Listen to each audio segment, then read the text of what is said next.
8 فروری 1975 کی شام کو دنیا بھر کے ریڈیو اسٹیشنوں سے یہ خبر نشر ہوئی کہ پشاور یونیورسٹی کے ہسٹری ہال میں منعقدہ ایک تقریب میں بم دھماکہ ہوا، جس میں پیپلز پارٹی کے صوبائی صدر اور صوبہ سرحد کے سینئر وزیر اور وزارت داخلہ حیات محمد شیرپاؤ جان بحق ہو گئے۔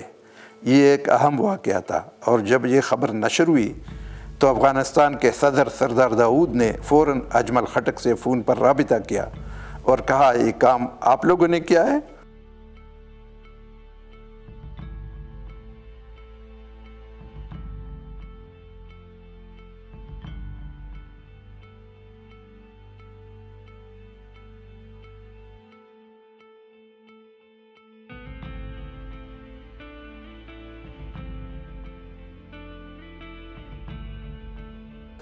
آج کتاب کا عالمی دن منایا جا رہا ہے۔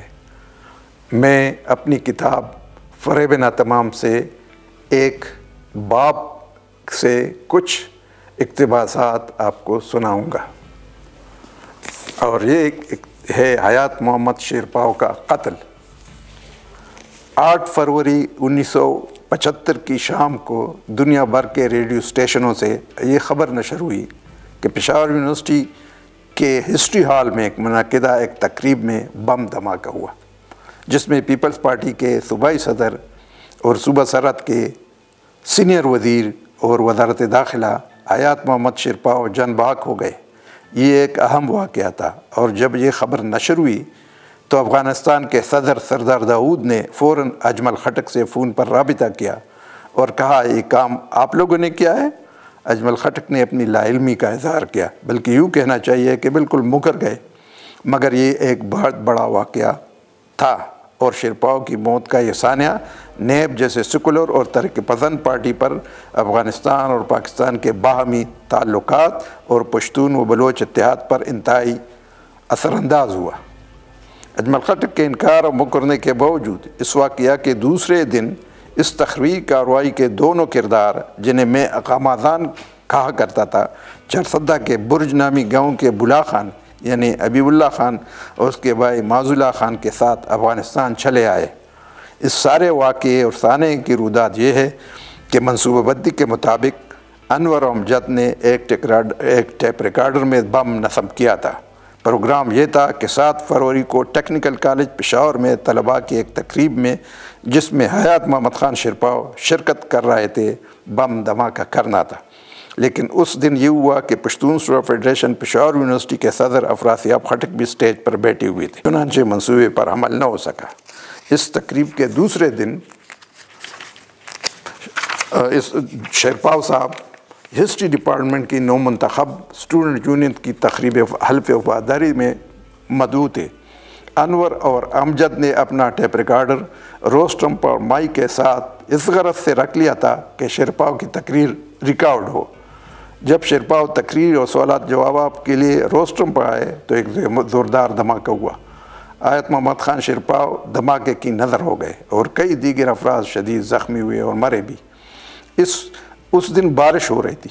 دھماکے سے پہلے امجد اور انور بے خبری کے عالم میں کھیتوں میں سے ہوتے ہوئے چرسدہ روانہ ہوئے۔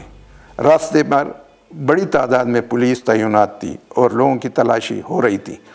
جب یہ دونوں چرسدہ سے کچھ فاصلے پر چرسدہ والی عمومی سڑک پر آئے تو پولیس نے شک کی بنیاد پر انہیں گرفتار کر کے تانا لے گئی۔ پولیس اور بھی کئی لوگوں کو گرفتار کر کے لائی تھی۔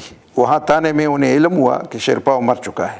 ان لوگوں نے وہاں بلا خان کے ایک نوکر کو دیکھا اور اسے اشارے سے اپنے قریب بلایا اور ان سے بلا خان کو خبر دینے کو کہا۔ بلا خان ایک نڈر اور ہوشیار آدمی تھے۔ وہ آئے، پولیس کو ڈرایا دھمکایا اور کہا کہ تم لوگوں نے میرے معزز مہمانوں کو کیوں گرفتار کیا ہے؟ یوں انور امجد رہا ہو گئے، اور بلا خان نے انہیں اپنے اور اپنے بھائی معاذ اللہ خان کے ہمراہ براستہ محمد ایجنسی افغانستان روانہ کیا۔ انور اور امجد نے شروع کے چند دن شمالی افغانستان میں کندوز وغیرہ کے علاقوں میں چھپتے چھپاتے خاموشی کے ساتھ گزارے، لیکن چونکہ افغانستان ایک پسماندہ اور تنگ و ترش ملک تھا، فقط کابل ایسا شہر تھا جو زندگی گزارنے کے لیے قابل تھا، اس لیے افغانستان کے کسی دوسرے علاقے میں پشاور سے آنے والے مشکل سے ہی گزارا کر سکتے تھے۔ اس لیے یہ دونوں چند دن کے بعد کابل چلے آئے اور طبی طور پر ہمارے پاس ہی آ گئے۔ ان کے آنے سے تو گویا بات بالکل واضح ہو گئی۔ دوسری طرف پاکستان میں پولیس کو رستے میں پڑی ہوئی 2 شیروانیاں مل گئی۔ ان شیروانیوں کے تصور سے اس دردی کے پاس پہنچ گئی جس نے ان کی سلائی کی تھی، اور تفتیش درزی سے ہوتے ہوئے ان کے مالک کی پہچان پہنچ گئی، یعنی احمد باچا اور امجد باچا کے نام منظر عام پر آ گئے۔ اس قتل کا الزام بیگم نسیم ولی خان، اسفندیار ولی خان اور نثار محمد خان گل آباد پر لگا۔ نثار محمد خان خود پیپلز پارٹی میں تھے اور شاید سیاسی اور خانی کی رقابت کی وجہ سے شیرپاؤ خان سے شاکی تھے۔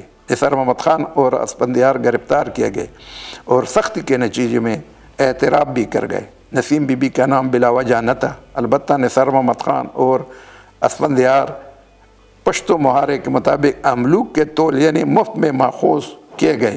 کمانڈر ہدایت اللہ کے کہنے کے مطابق 1973 میں ولی خان نے انہیں تاکید کی تھی کہ پختون زلمے کی کارروائیوں سے 2 افراد کو کس طرح کوئی خبر نہ ہو، یعنی ایک اسفندیار اور دوسرا افراسیاب خٹک۔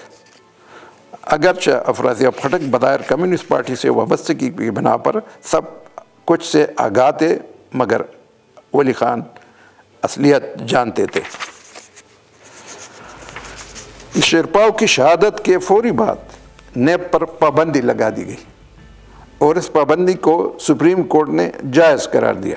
نیب کے لیڈر جیلوں میں ڈال دیے گئے، ان پر حیدرآباد ٹرائیبیونل میں عطداری کا مقدمہ بنایا گیا۔ تمام منصوبہ بندی گویا شکست و ریخ کا شکار ہو گئی۔ گھٹن بڑھ گئی۔ استبداد کی زیادتی کے ساتھ ساتھ ہمارے جوانوں کی کارروائیاں مان پڑنے لگیں، جبکہ اس کے برعکس افغانستان میں پاکستان کے تربیت یافتہ اخوان اور تخریبی عناصر کی کارروائیاں زور پکڑنے لگیں۔ نتیجتاً افغانستان سخت داخلی اور خارجی دباؤ میں آ گیا۔ کنڑ، مومن، شنواری، خروٹی، خوگیانی، منگل اور چغتائی قبائل کے بعد اہم خاندان پاکستان چلے گئے۔ توازن بہت تیزی سے بدل چکا تھا۔ دلچسپ بات یہ کہ اجمل خٹک نے ہندوستانی تعاون سے اردو میں قومی جمہوری انقلاب کے عنوان سے ایک پمفلٹ شائع کیا تھا۔ میں نے یہ پمفلٹ انگریزی میں ترجمہ کیا اور اس کے ساتھ پختون زلمے کارروائیوں کی تاریخ واخ لسٹ بھی منسلک کی اور اس پر ایک مختصر سا دی باچا لکھ کر اسے گولی کا جواب گولی یعنی بلٹ فار بلٹ کا عنوان رکھا گیا۔ یہ عنوان بشیر مٹا نے پسند کیا تھا۔ یہ کتاب ہم نے انگلینڈ میں موجود ڈاکٹر خورشید عالم کے حوالے کر دیے کہ وہاں سے شائع ہو۔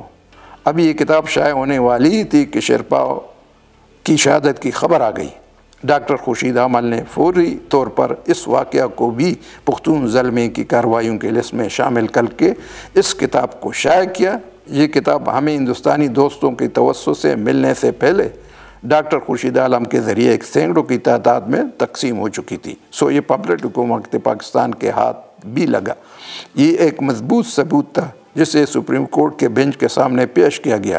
خود بھٹو صاحب نے اس پمفلٹ کو عوامی جلسوں میں لہرا کر پیش کیا اور اجمل خٹک اور میرے نام سامنے آ گئے اور ایک لحاظ سے یہ کتاب نیب کے خلاف سرکاری گواہ بن گئی۔ جب یہ کتاب ہم تک پہنچی تو اجمل خٹک نے مجھ سے کہا کہ تمام کاپیوں سے پختون زلمے کی کارروائیوں کی فہرست والے صفحے سے شیرپاؤ کے قتل کا ذکر کینچی سے کاٹ ڈالوں۔ اجمل خٹک نے فوری طور پر ایک کہانی گڑھ لی اور پھیلائی۔ اگرچہ اصل کتاب تو انہوں نے لکھی ہے، لیکن فیڈرل سیکیورٹی فورس اور خصوصاً سعید احمد خان کو اس کی خبر ہو گئی تو انہوں نے سازش کے طور پر پریس میں پختون زلمیوں کی کارروائی کی فہرست میں شیرپاؤ کے قتل کی واقعہ کا اضافہ کیا اور ہمارے سر توم دیا۔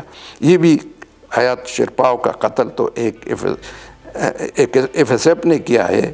یہ ایک کمزور اور بے تکی کہانی تھی جسے کوئی دیوانہ ہی مان سکتا تھا۔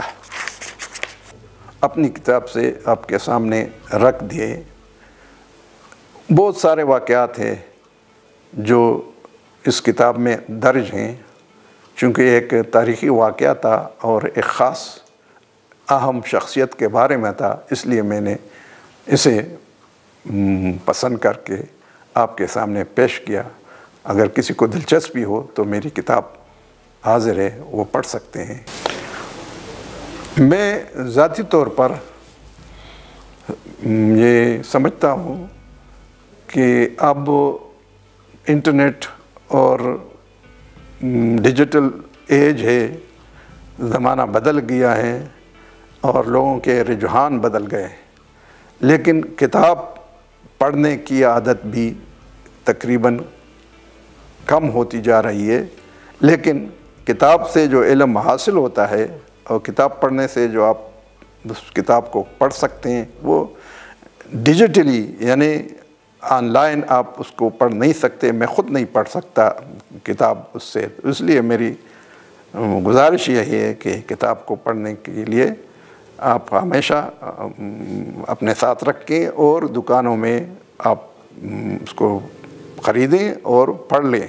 کتابوں کے بغیر علم میرے خیال میں بہت کم علم ہے۔